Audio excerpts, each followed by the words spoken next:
कितनी गर्मी हो रही है, जल्दी से ये काम हो जाए तो अच्छा रहेगा। गर्मी ने जीना हराम कर दिया है। अब तो बस ये बारिश का मौसम आ जाए तभी ठंडा सुहावना मौसम लगेगा।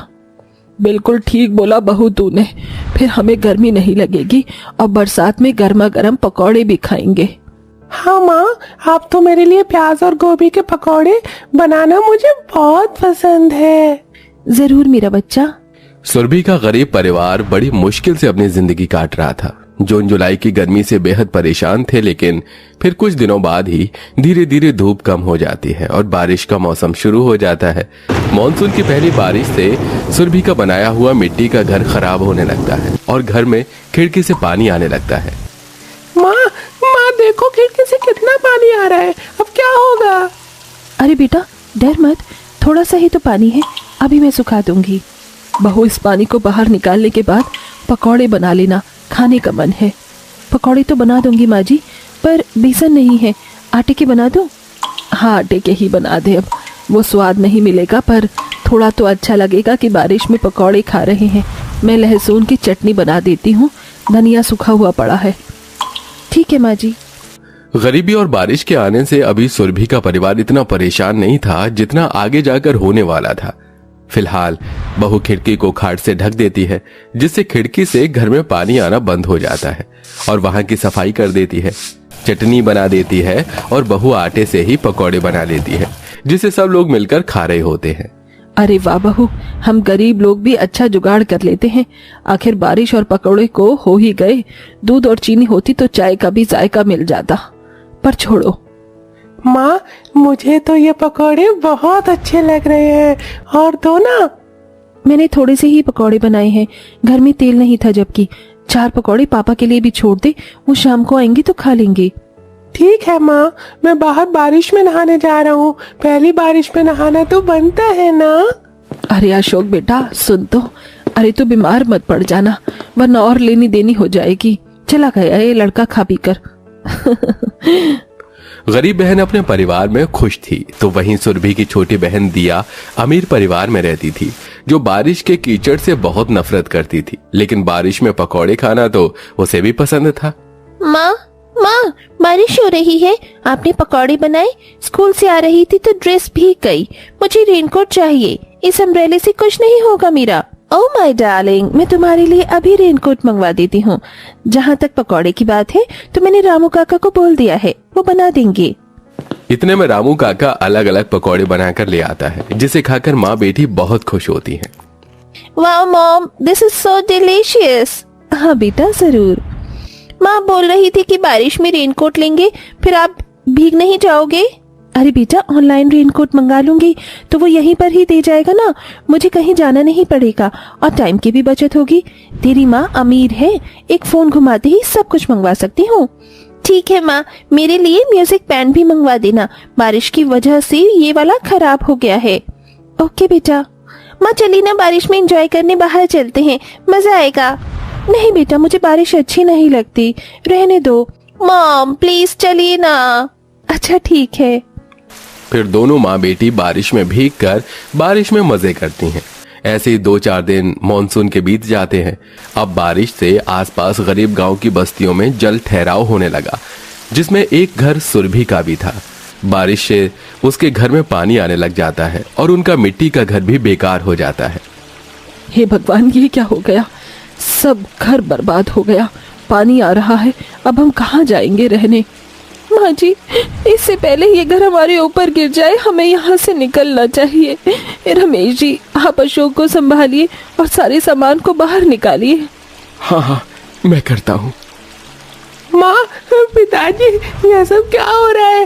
ये बारिश हमें इतना परेशान क्यों कर रही है? अब हम कहाँ रहने जाएंगे? पता नहीं बेटा, जल्दी से पापा का हाथ पकड़कर सामान बाहर रख। रमेश और अशोक का घर का जरूरी सामान निकाल कर बाहर रखते हैं।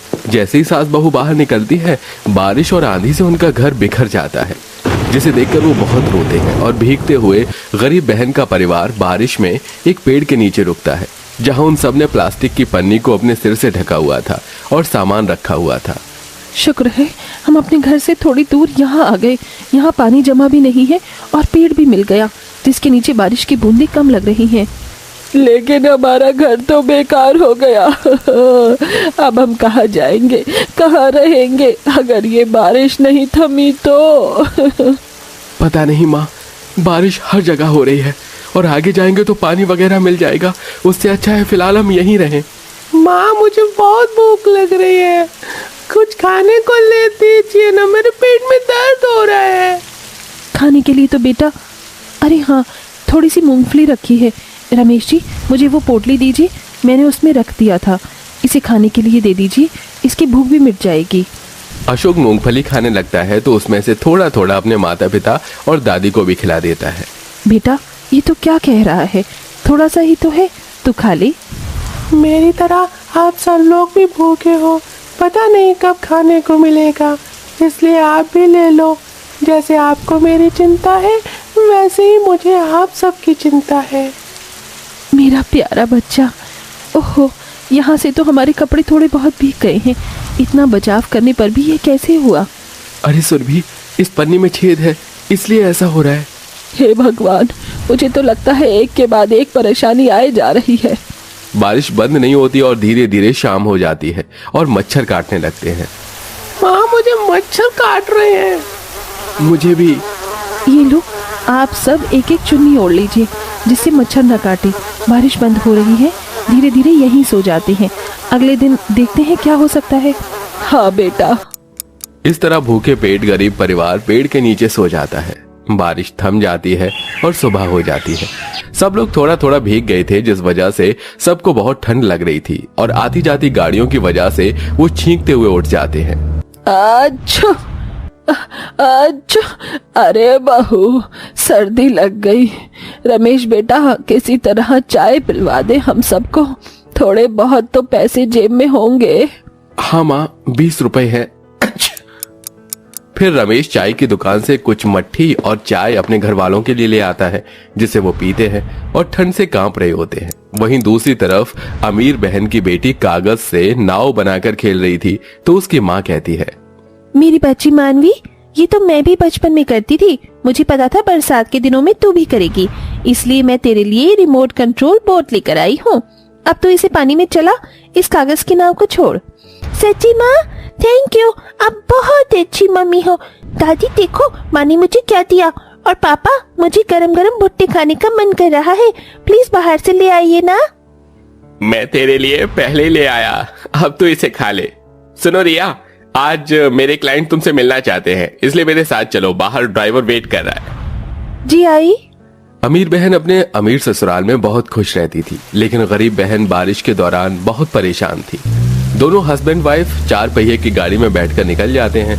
बीच रास्ते में रिया को अपनी गरीब बहन का परिवार कांपते हुए दिखाई देता है। सुनो, गाड़ी रोको, उस फुटपाथ के पास सोहेल जी, वो देखो, मेरी बहन और उसके घर वाले। छाता लेकर दोनों पति पत्नी कार से बाहर निकलते हैं। रमेश जीजू, ये आप सबकी क्या हालत हो गई है? आप सारा सामान लेकर रास्ते पर ऐसे क्यों बैठे हुए हैं और भीगे हुए भी हैं? वो इस बारिश में हमारा घर बह गया, हम बेघर हो गए, इसलिए यहाँ पर हैं। कल सुबह से ऐसे ही परेशान हैं। हाँ बेटी। ऐसा था तो रमेश भाई साहब, आप हमारे घर आ जाते, हमें फोन कर देते। चलिए आप सब घर चलिए, अशोक बीमार न पड़ जाए और आप सभी भी। पर सोहेल जी, हम सब आप पर बोझ नहीं बनना चाहते। अरे दीदी, हम भी तो परिवार ही हैं, परिवार पर बोझ कैसा? आइए आइए। चिंता मत करो दीदी, सब कुछ ठीक हो जाएगा। मेरे साथ घर चलो, मैं तुम्हारा दोबारा घर बनवा दूंगी। ये बरसात का मौसम गरीबों के लिए बहुत दुखदायी होता है, पर वो परिवार ही क्या जो बुरे समय में अपनों के काम ना आए। अशोक बेटा, आओ गाड़ी में बैठो। लाओ दीदी, मैं सामान ले लेती हूँ। रिया फोन करके एक और ड्राइवर को बुला लेती है जिसमें उनका सामान और वो सब बैठकर अमीर बहन के घर पहुंच जाते हैं और अमीर बहन उन सबको रहने के लिए कमरा देती है, जहां वो उनकी ठंड को कम करने के लिए गर्म कंबल और हीटर भी जला देते हैं। बहन जी, अब तो आपको ठीक लग रहा है ना? तुम सब थोड़ी देर रुक जाओ, मैं अभी सूप मंगवा देती हूँ, बेहतर लगेगा। पर घर की चिंता मत कीजिए, घर बन जाएगा। हाँ जीजू, और आपकी नौकरी भी उनकी कंपनी में मिल जाएगी। बहुत बहुत शुक्रिया जो हमारे परिवार को इस बारिश के कहर में सहारा दिया। हाँ रिया, तू नहीं होती तो हम वहीं पर ही पड़े रहते। बस दीदी, मुझे और शर्मिंदा मत करो। मैं तुम्हारी छोटी बहन हूँ, अमीर हूँ पर घमंडी नहीं। इस तरह दोनों बहनें गले लग जाती हैं। रिया अमीर होने के बावजूद बिल्कुल भी घमंडी नहीं थी। वो अपनी गरीब बहन की परेशानी समझ उसे बरसात की मुसीबत से निकालती है और वक्त के रहते रहते उसका घर बनवाती है और उसके पति को अपने पति के दफ्तर में नौकरी लगवा देती है। धीरे धीरे गरीब बहन के हालात ठीक हो जाते हैं और इस तरह दोनों बहनों का रिश्ता और भी अटूट हो जाता है।